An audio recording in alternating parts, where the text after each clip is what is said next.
Hello, everybody, and welcome to the Tip of the Ice-Burgh podcast, your home for Pittsburgh Penguins news and analysis. You can find us on YouTube at Tip of the Ice-Burgh or anywhere you get your podcast from. I'm your host, Nick Belsky, joined as always by Nick Horwat. And the Penguins, well, they lost last night. Now, I think that is the kindest way to put it.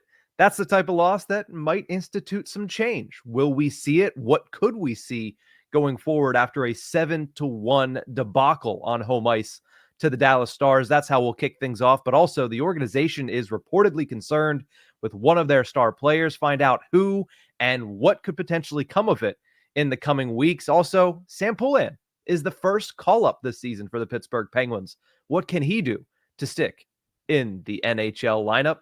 Let's get started. What was that, Horwat? What did we watch last night between the Penguins and the Stars? I don't know. I watched Monday Night Football, and even that wasn't too fun.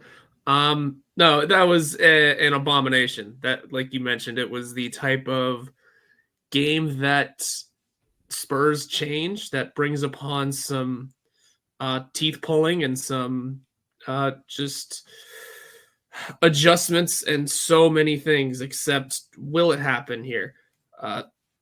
It should. I think it's at that point of, if this team does still fancy themselves contenders, and you got to do something to prove that, you got to change something to prove that. If this team is fine and setting in its ways, there still needs to be change, because there's too many decent to good faces, as in players, coaches, and other, there's too many decent to good names within the organization that should not be sitting on a losing team. So regardless of whether it is for the better or for the worse, there should be some sort of change coming. And as to what that was last night, like I said, an abomination, excuse me, just to start the discussion of what that was last night. Yeah, for those who are also tuned into Monday Night Football and saved themselves from what we watched on Sportsnet Pittsburgh last night, the Penguins lose 7-1 to the Dallas Stars. They were down 6-0 after the first period of play, which is the first time that has ever happened on home ice for the Penguins, according to Bob Grove. The Pens are now 6-9-2 on the season, which not good, but it made even worse whenever you consider they are 1-8-1 against teams that are above 500 to this point in the year. Like we said, that's the type of loss that could lead to change. Will it?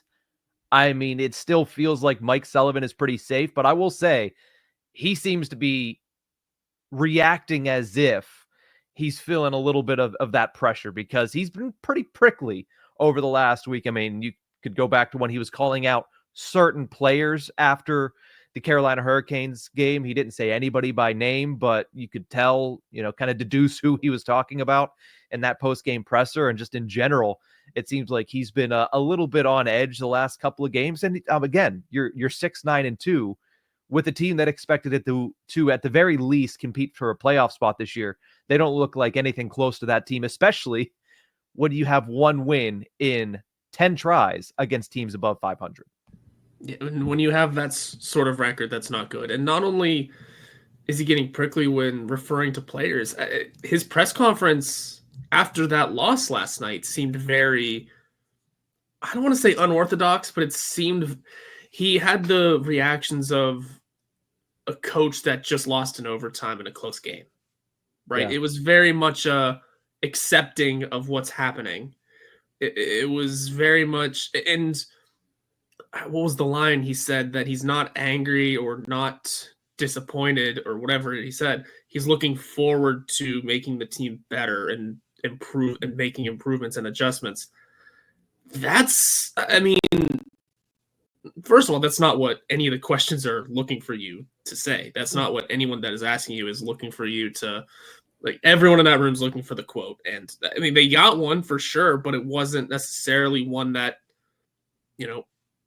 read like a coach that's staying almost. It sounded like he was almost alluding to there's something happening and I can't say what. It felt very He felt calm. I've seen some angry Mike Sullivan pressers. That wasn't one of them. I wasn't in this one, but I watched the video of it. And it didn't feel like an uncomfortable room almost. There's sometimes after post games that it's legitimately uncomfortable to sort of be in that room when Mike is that angry. But he just didn't seem that off-kiltered after that loss. And maybe because he had 2 periods to sort of simmer on it. Because let's be honest, after the first period, it was a 1-1 game. It didn't feel, I mean, obviously the vibes were off and it did not feel like it.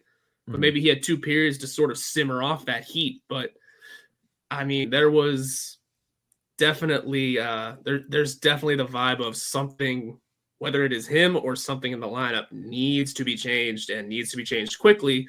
Like I said, if this team still fancies themselves as a contender. Yeah, I just, when you watch that game last night, you look at that, and again, we kind of led this all off saying like, hey, alluding to, hey, could this be Mike Sullivan's last straw? I don't think it is. I don't. I think maybe in some other organizations, that's what it is. Maybe in organizations where, it's weird to say this, but the expectations are higher. There's probably a conversation to be had about the coach end up being on the hot seat. But again, the Pens kind of have shown us exactly who they are. So I'm not sure that we should be overly surprised. This is not the first time that they've gotten blown out. I mean, go back to the season opener. They lost 6-0 in a performance that was, I mean, arguably worse than the one we saw last night. Because you mentioned it was a 1-1 game from the second period on, but at the same time, how much were the Dallas Stars pushing when they had a 6-0 advantage? But I mean, this Penguins team has shown that they can put it together here and there. I mean, look no further than that game on Friday night against the Washington Capitals. The Capitals are that one team that the Penguins have beaten over 500, but they're unable to do that consistently against good teams. Now, could they bounce back on Wednesday against the Detroit Red Wings? Sure, that's a team that's under 500 right now, if my memory serves me correctly. Not only that, it's a team that the Penguins have beaten already this season. So could they go out there and have a great performance Wednesday night against Detroit? And some people forget about the fact and just say, hey, we're moving forward. They got to win. That's great. Sure, that could happen. But at the same time, if you want any chance of doing anything worth of substance this season, you have to be able to beat teams that are better than 500 in this league. And 1-8-1 is not just bad. That is just substantially awful. And the one win being against the Capitals, I think makes it worse because those games are always tight. Those games are always close. You know, you're always going to have a chance in those games. You know, them, the Flyers, typically, no matter what happens, no matter where either team is, those games are close and tight. That's your one win against a team above 500, and that discounts 2 teams that are 500, which is the Islanders, who they lost to in overtime, and the Edmonton Oilers, who embarrassed them. So realistically, if you're going 500 and above, they're 1-9-2, which makes this all worse. And how about that one win? Spencer Carberry's quote after that game: "I wasn't expecting them to be awake for this game." In so many words. I mean, and guess what? The very next game, they weren't. So, like, the Penguins need to look at that Carberry quote. You know, they weren't. The Washington Capitals straight up were not expecting the Penguins to essentially be awake for that game, and rightfully so, considering how the following game went for the Penguins and how quite a few have gone before. Would you say the record was 6-9-2 right now? Yeah. That's, I mean, shocking. They went into that game against Dallas shockingly a point out of the playoff spot. But then again, we're in that weird part of the season where, you know, there's still all of that change or all of those adjustments. But just, it's there. That quote should have been a wake up call for the Penguins. And now that they followed it up with just a dud, and Dud's putting it nicely, that needs to be another one. Just remember, coaches and teams are now expecting you guys to not be ready and look like trash. And then they did that against Dallas. And I mean, again, like we keep saying, we don't know if that means change is necessary. Probably. It's really, here's the thing. It's necessary. Are we going to see it? That's the question. Like what's going to change? Look at the defense right now. You have 2 defenders whose first instinct is not to play defense. One that has no instincts to play defense. A top 4 defenseman that you brought in hoping he would be revert back to what he was when he was a top 4 defender in Boston, but instead he's more showing you the type of player that was a healthy scratch late last season, and you can't take him out of your top 4. So what are you going to change that's going to kind of turn the tide for this team? If it's not coaching, we might be stuck watching this for a very long time this season, because if you're refusing to change the coaching, I'm not sure anything else is going to change. I mean, personnel is not going to fix a lot of what we're seeing. Yeah. I mean, it's all going to boil a lot down to, a lot of the discussion is just going to harp on, is it time for Mike Sullivan to be fired? And is it time for a new coach? And quite honestly, likely is the answer. Likely, because of what just happened there. It helps a lot. I mean, anyone who's listened to the show for more than a modicum of a moment knows that I've been backing Mike Sullivan up until this season. And not backing him as in he's the right coach for the Penguins, but backing him as in they're not going to fire him. He has a new contract coming. That new contract is here. You think anyone in their right mind would want to fire a guy and then give him a raise? No. He got his raise. So now that the order is reversed and he's on that new deal, if anything, it becomes more likely. I'm not saying it's happening. I'm not saying it's going to happen. I have Twitter open at all times, and I'm waiting for a notification to fly in just because that's how things work. I'm sure the Penguins hit the ice at 12, so something will happen before then, I'm sure. That's because that's the kind of loss that would spur that change. Now that contract is set and he's in, they're not going to give a raise to someone that's not there. It's more likely that it happens. Again, I'm not saying it will, but I'm saying it's a lot more likely now. And if these bad, lifeless losses continue, wouldn't be shocking. It wouldn't be, because he's one of the longest tenured head coaches in a league that has seen so much turnover in the last 365 days, let alone 2 seasons. There are always reasons as to why maybe he won't get fired. They did just bring in his good buddy as an assistant. They did just, again, it is the first year of a new contract. You could look at it that way, of maybe they need to let it go through this year. But I mean, the way we discuss, and we'll talk about him later, the way we discuss this season being make or break for Sam Poulin, it might be make or break for Mike Sullivan too. Yeah. It might. It really might be. I mean, here's the thing. I think the other factor that plays into this, and I kind of touched on it briefly, is expectation. Right? Did the Penguins expect to be a great team and they're this bad? No, they expected to be a bubble playoff team, and despite the fact that they're 6-9-2 and their record is bad and a lot of these losses have been awful, they're not out of contention. It's November. They shouldn't be out of contention, but they're right there. Like you mentioned before last night, they were 1 point out of sitting in a playoff spot, which I think does help his case. But at the same time, this organization has shown that they're going to be loyal to a fault. This is, again, rearing its ugly head with the Penguins. So that's the type of loss that sparks change. Will it? Probably not, because that's what the Penguins are, and that's just the situation that they find themselves in right now, which is you're rebuilding, but you have these star players that you owe it to still try to compete for the playoffs. They like their head coach, despite the fact that their head coach is probably past his expiration date. Not that his messages run stale, but just he's past his expiration date in the organization. It's a weird situation. It's a situation that is potentially going to leave a lot of fans upset with what they see on the ice as far as the product, because last night was another example. And again, last night was the first loss like that, and they had a 6-9-2 record. It's like, okay, well, they've been in most of these games, but they got embarrassed on multiple occasions through the first 20 games to this point. And I don't think that that's going to stop anytime soon whenever you can't play, you can't perform well against teams that have a 500 record, not the top of the league, just a 500 record. So we'll have to sit back, wait and see if there's any changes that come from it. I would venture to guess that there is not going to be. Let's move over and talk about something that, sorry, did you have something else to add to that? No, just more than we'll have to wait and see. Right? Really, that's all it'll be. We'll just have to wait and see. That's all. But let's move over and talk about kind of something that came out yesterday that, not to say I was surprised, but at the same time, not a good thing if you're the Pittsburgh Penguins, and not something that I thought would end up making its way out to the public.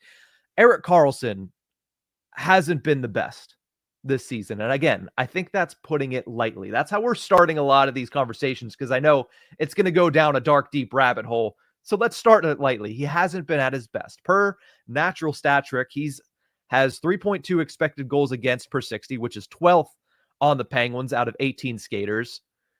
31.7 scoring chances allowed per 60, which is 14th out of 18 skaters. And 14.4 high danger chances against per 60 minutes, which is also 12th on the team out of 18 skaters with over 100 minutes of ice time this season at 5-on-5. Not good numbers for a guy that you're going to consistently play 22 to 25 to maybe even more than 25 minutes a night. He has made, on top of that, several, quote, worst defense of the year plays over this past week. A lot of them in Carolina, a lot of them in Washington. I believe he was on the ice for 5 of the 7 goals in those back-to-back games. Apparently, the organization isn't pleased with him. According to Josh Yohe of The Athletic, the Penguins are, quote, concerned about the veteran defenseman. This is exactly what Yohe had to say yesterday in The Athletic. Quote, the organization remains concerned about his game, his nonchalant attitude, and his contract. Yohe would go on to say, the organization is concerned that Karlsson is unlikely to improve, and team sources are not thrilled with Karlsson's public comments suggesting he's playing well. Horwat, you saw this yesterday. You sent it to me pretty much immediately after it went out on The Athletic. What are your thoughts on this report from Josh Yohe of The Athletic? It is surprising because Karlsson, for all the faults that Karlsson had last year, I think we all agreed that he put it together toward the end of the year, and we all sort of expected that to transition into this year, that end of year into this. Mm-hmm. But I think the moment he said, this was a couple weeks ago now, the moment he said he thought he was playing great, red flags went up all over the place for him. At least in my head, because clearly he wasn't. I don't know what his scoring stats are right now, and that's what he's here to do, really, is to provide offense from the blue line. It feels like he hasn't done much of that, and then obviously the defense has never followed him. There's no point to even assume or think that will eventually arrive. It's just not going to. It's not the way he plays. Mm-hmm. I will say it is a little surprising hearing that the Penguins don't expect him to improve, because I would expect him to improve. There's only one way to go from here, and it's up. But there's just something going on with Karlsson now in the Penguins. I will say, I mean, Yohe does make a point to say that Karlsson is a well-liked guy personally, and in the locker room, and he's a phenomenal person. He's an awesome guy to talk to. He's an awesome guy to be around, and is certainly fun in the locker room, and is certainly one of those glue guys, except he's a glue guy that can bring a ton to the ice. He just hasn't done it this year. And the fact that, it doesn't help that I don't know if this is going to play any sort of role in it. He is coming from a very bad team in San Jose. And now, does that lead to, now that he's losing here again, does that lead to the nonchalant attitude? Like, been here before, used to this. Yeah. Where's the hunger? And I think of all people, Mark Madden was, if you dig and find it somewhere, he was asking, where is Karlsson's hunger last season, whenever they were doing poorly. And it's carrying over this year. Most of this team doesn't appear hungry to win, and he's clearly among them. And that contract, like Yohe says, they're not concerned about the game, the attitude, and the contract. Yeah, no kidding. Making $10 million and not caring, it seems.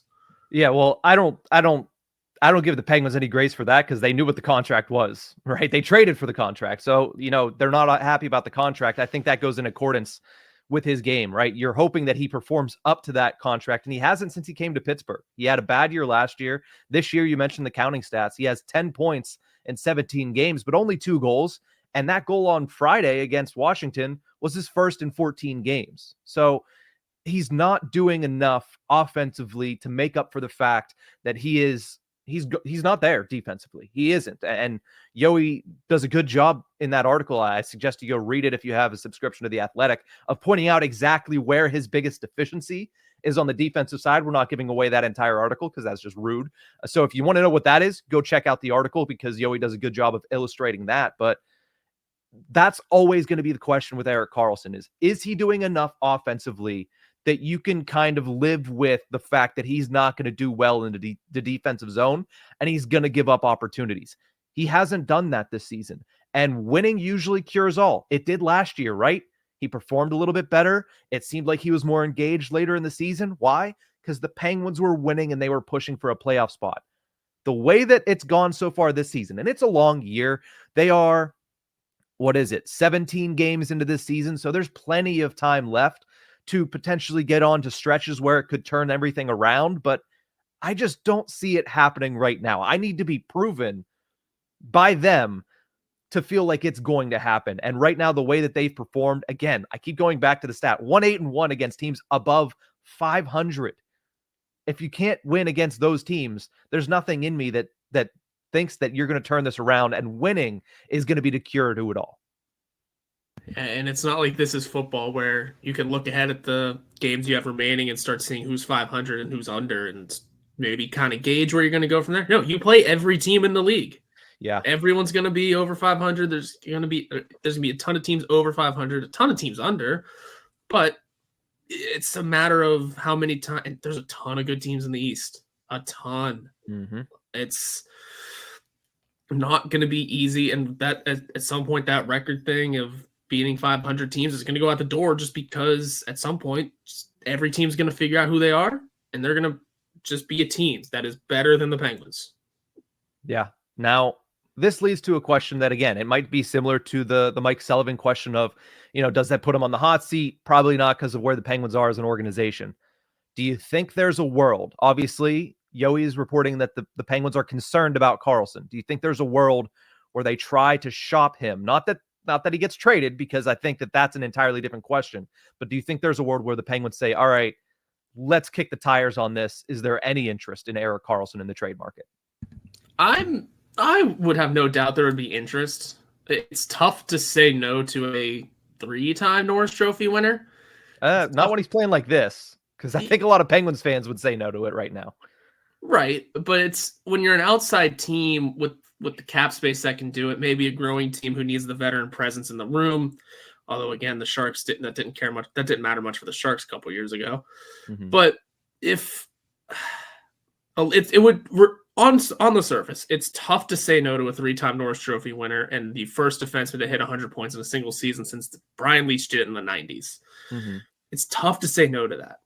It's tough to say no to retaining on that contract if 2 teams start retaining. But the issue with it is, and maybe the Penguins consider making phone calls, especially if they realize, yep, we're not going anywhere. That's enough of this. Tear it to the studs. Karlsson's got to approve of this. And that is the hardest part. He has to pretty much, he's going to have to sign off on it. And it was hard for him to sign off on the first one because he wanted 2 teams. And I forget what exactly, obviously he got his wishes, but is he going to want to do that again? Is he going to want to go through all that again? What are his options now that, what teams that he is willing to go to that he would absolutely sign off on, have room for him, or not only have room for him, fit him in and play him to where he wants to play. I'm not saying and also what are the Penguins going to get in return? That all goes into like if they start doing it. But do you think from a overall level, do you think they end up doing that this season, kicking the tires, no matter what the case is, no matter Karlsson's no move clause, the fact that they're upside down on this investment, which means he's not worth the price you're paying for him. No matter all of that, do you think there's a world in which they actually start to kick the tires on trading Karlsson this year? Just point blank, forget all the outside stuff, forget trying to make the move, forget the fact that you're probably going to be in the Sharks situation where you might get something of value, but for the most part, you're not helping your team at all this year by making the move. Do you think that, forgetting all of that, they actually kick the tires on this move this year? I don't think things would have to get drastic quickly. And also, I feel like we wouldn't hear about it, but maybe Kyle Dubas does his due diligence and just seeing like what teams might have interest, and that's it. No more, no less. Just kind of here to see if you could fit them. That's it. That's all I'm here for. I'm not saying you're getting. I'm not saying this is a thing. I'm just saying, would you even be able to fit him in your lineup? But at the end of the day, during the season, no, I don't think. We'll see what the offseason brings. I disagree. I think that the way that it's going right now, it's not something that we're going to see happen early in the season. I don't think it's something you see before the first of the year, but the way that this is trending, the Penguins are going to be selling at the deadline. Like the way that this is trending, Lars Eller is probably going to be a name that is talked about a lot in January, February, March. So too is probably Marcus Pettersson. Mm-hmm. Absolutely, Marcus Pettersson. I think if this name is floated out there to kind of counteract the point you put out there, it's too big of a name that Elliot Friedman's not going to fish it out, right? It is too big of a name that no matter, unless you're calling one team specifically, and that team respects your privacy, the privacy of the situation, if that name is put out there, we're going to hear about it, right? That is a big enough name to where it's going to create a buzz that is going to find its way to somebody who's going to break that story that the Penguins are shopping Erik Karlsson. But I think there is a world in which it gets to a point this season that he's struggling because, again, if they find him unlikely to improve, I certainly am not going to sit out here and say, especially defensively, that he's going to turn a corner. So I could see if the season continues to go in the trend that it's heading, I could see them saying, all right, what are our options here? And kind of starting that conversation. I mean, you mentioned the big names, Eller and Pettersson, assuming Karlsson might join that situation if things get to that point. Because who else are people going to want to take in? Rickard Rakell's having a good season, but I forget how many years he has left at $5 million. That's not terrible. Well, especially with the cap going up, I think that if Rakell can, first of all, if he continues playing the way that he has this season, I think a lot of teams would be like, you know what, the salary cap's going to go up. That's going to be, we have him locked in for 3 years. That's a team that has a short window. But again, conversation for a different day. But absolutely. But you're right. I mean, Pettersson, Eller, Karlsson, maybe Rakell. Who else is worthy of it? I mean, Matt Grzelcyk's on it. No one should. Got the trade clause in there. But the way he's playing right now, I think a contender would be like, we would love to have a penalty killer like that for a cup run. And if we have to eat next year, which again, it's one more year at $2 million. It's not great for a fourth liner that's going to primarily be on defense, but he's also creating offensively too. It's not that he's putting in a bunch of points and scoring a bunch of goals, but there's a reason that he's playing on the third line right now. It's because he's created a little bit more offense than he has, or certainly did last year. Yeah. You want to tear it down to the studs, who's in the last year of his contract, because that's really who you should be, really most of the guys you should be looking at whenever it comes to this sort of situation. Drew O'Connor's an upcoming UFA. Oh, if it's getting to that, it is. If it's getting to that point, that's something that could be a plausible option. They want to see what they have with Puljujarvi. I think they keep him at least around for the year and let him walk if they need to. Anthony Beauvillier shouldn't be on this damn team. Yeah, and no one's going to take Matt Grzelcyk. And no one's going to take Matt Grzelcyk. So suddenly Drew O'Connor becomes, hello. An interesting conversation, certainly. But I mean, it is early. It is November 12th. So there's plenty of time to determine what this team is. But I think they've showed it to us. I think they have. They can change things. And I'd be happy to be wrong. I'd be happy for this to be old takes exposed and they turn it around and they end up being a playoff team this year. But it might be prisoner of the moment, but the vibes around this team beyond yesterday's game just seem not good. Not good at all. Let's close things out with, honestly, a good segment here. Some positivity, because it's been a lot of negative for the first 29 minutes. Sam Poulin was called up to the NHL level yesterday. That's the first actual call up because the Penguins have had so many players go on to injured reserve, off of injured reserve, conditioning loans. They haven't really called anybody up to the NHL level that didn't already make the roster out of camp or wasn't on injured reserve in camp, in which you would have expected them to make the roster otherwise. But Sam Poulin becomes that first name. Injuries to Kevin Hayes and Cody Glass open the door for Poulin. He comes up. He's a healthy scratch last night, so he avoids all blame from last night's debacle, but in Wilkes-Barre, he's been putting together a pretty good season. We've kind of hinted at that over the last couple of weeks. 9 points, 3 goals, 6 assists, and 11 games played with the Wilkes-Barre Scranton Penguins. He's one of the leading scorers of that team, not the leading scorer of that team, but one of the leading scorers of that team. And a lot have called it a make or break season for the former first round pick. 6 games at the NHL level, 3 2 years ago, 3 last year as well. We'll see what he does this season, but the question becomes, where do you think he slots in this lineup? I believe he gets in on Wednesday. Do you agree with that, and where would you put him if so? I mean, considering that if the massive changes aren't going to happen right away, the lineup should change a bit. So I would assume he filters in somewhere. Screw it. Put Malkin back up on the first line again, bump everyone else up, and then there you go. You got a fourth line, third line center. Somebody still got to come out. I mean, Anthony Beauvillier scored, so it's not going to be him. Valtteri Pustinen's been a healthy scratch quite a bit this year. Maybe it's him. And just adjust as necessary. Yeah. That's all I got for you. Yeah, no, I think it is Valtteri Pustin. Listen, I love the assist from Postinen yesterday. That shows you exactly what you can get from him at his peak, but that's 2 points in 8 games. And overall, it's not that he's playing poorly, but if you're trying to give somebody a shot, Mike Sullivan has shown on multiple occasions that Pustin might be the guy to eat a healthy scratch if they want to see what they have in somebody else. So I think that's what ends up happening. I think Valtteri Pustin ends up sitting. I think Sam Poulin goes in there on a fourth line role. And I've seen people, Evan Gray, who's always great to interact with online. He loves a lot of our stuff.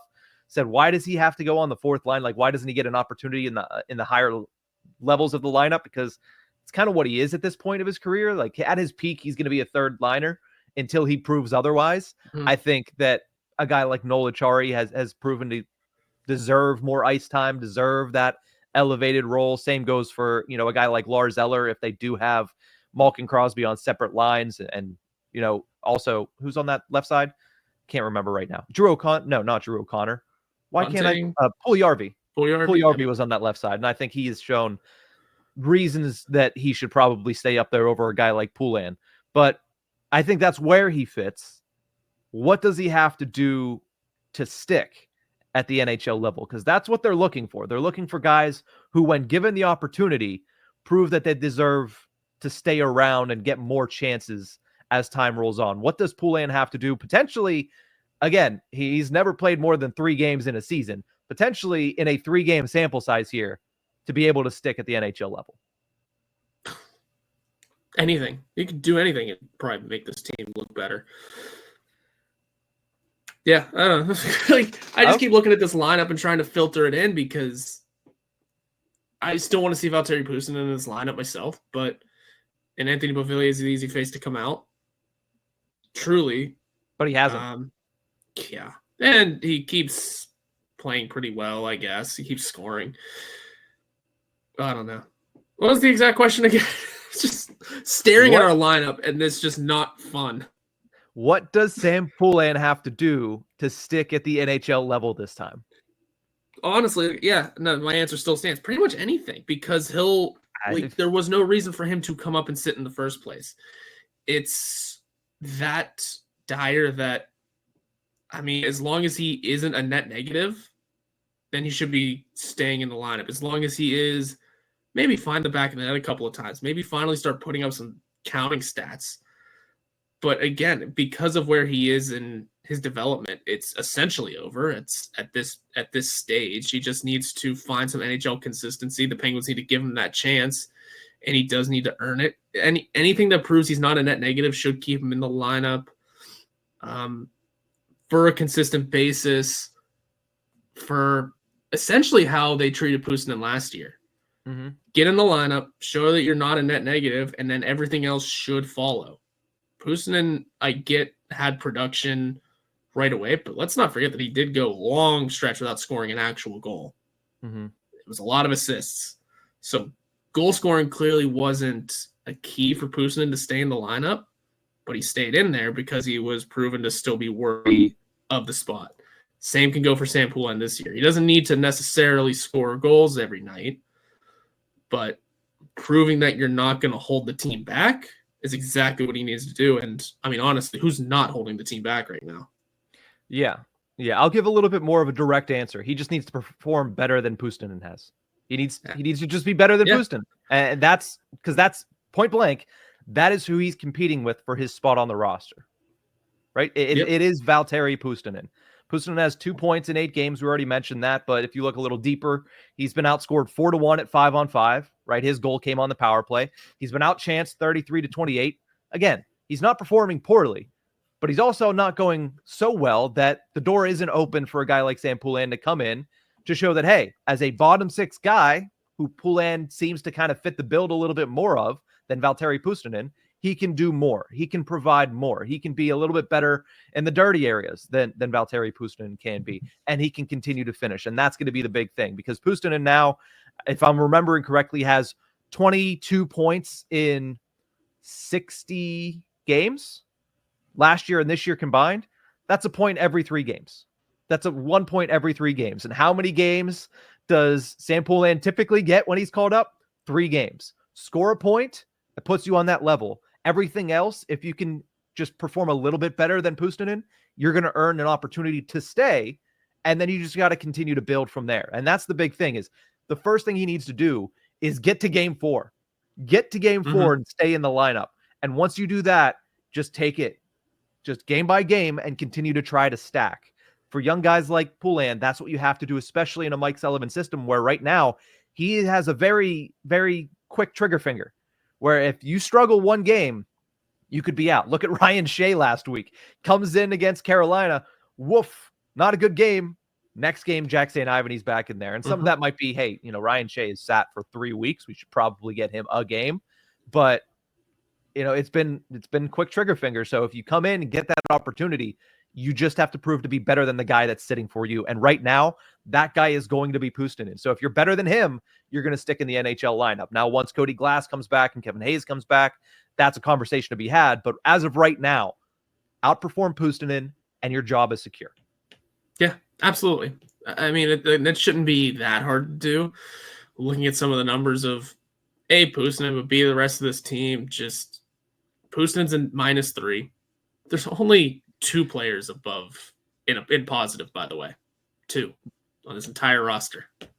Let me try to guess really quickly because it's nobody in the top 6. Oh, yeah. Sorry, no, sorry. The leader in plus minus is a first liner right now. Oh, Drew O'Connor. No, Rickard Rakell. Oh, well, that actually makes sense. Yeah. I don't know why I was thinking Brian Russ was on the first line, and I know he's not a positive. So Rickard Rakell, that makes sense. And Noel Acciari? Blake Lizotte is a +1. Okay. Wow. And Blake Lazotte's played in what, 5 games? 6 games? And then, okay. Yeah. And then, I don't like plus minus, but that tells you the story pretty clearly that only 2 players out of probably 22, 23 players right now are actually net positive on the season. Because the way Hockey Reference reads is Rickard Rakell, Blake Lizotte, +4, +1 respectively. The 3 goalies at zeros, obviously. And then everyone else is a negative. Yeah. Everyone else is a minus. That's a tough look. This team is not good by right the way, now. You said Drew O'Connor's that was your first guess, right? Yeah. How bad is he? Drew O'Connor has the worst plus minus on the team at -14. Wow. Really? Interesting. That was a bad guess on my part. I think that's a great place to end once I start making an idiot of myself again. But the green jacket is out. That's rough. That's rough. That's the season the Penguins are having. But that's going to do it for this episode of The Tip of the Iceberg. Thank you guys so much for tuning into this one. Remember, you can find us on YouTube at Tip of the Iceberg, or you can catch us anywhere you get your podcast from. We'll see you guys next time.